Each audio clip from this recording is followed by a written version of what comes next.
ka namin ang itay mo, kaya nagsasakripisyo kami para sa'yo. Opo, inay.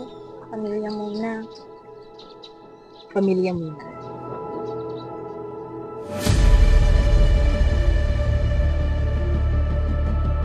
Labing walong taon na ako. May darating pa kaya para sa akin? Pamilya muna.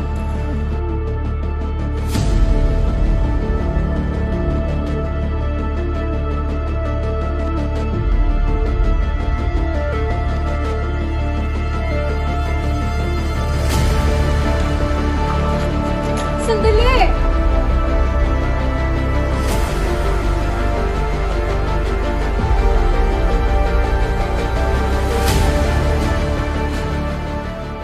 Gusto ko na lumaya. Kailan magiging normal ang buhay ko? Wala akong kalayaan. Bakit para akong nakakulong?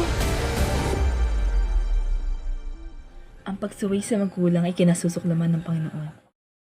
Hindi ka naman ganon, diba?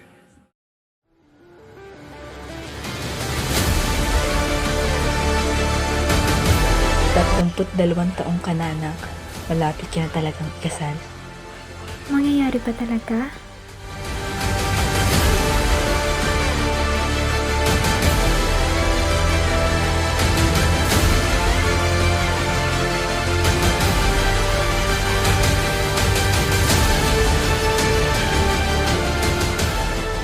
Inay!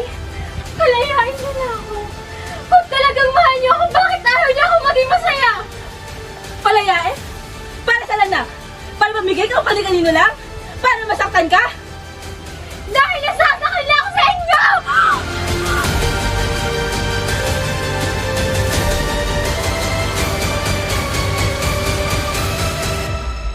Anak, hindi ko nais nasaktan ka. Hanggang kailan ako magtitiis sa inyo?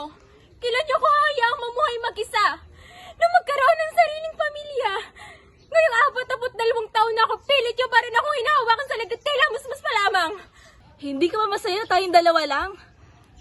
Kayo bang iwan si inay? Ikaw ang pag-asa ng pamilya natin, kaya minamahal ka namin. Inay, pwede bang pakawalan niyo na lang ako?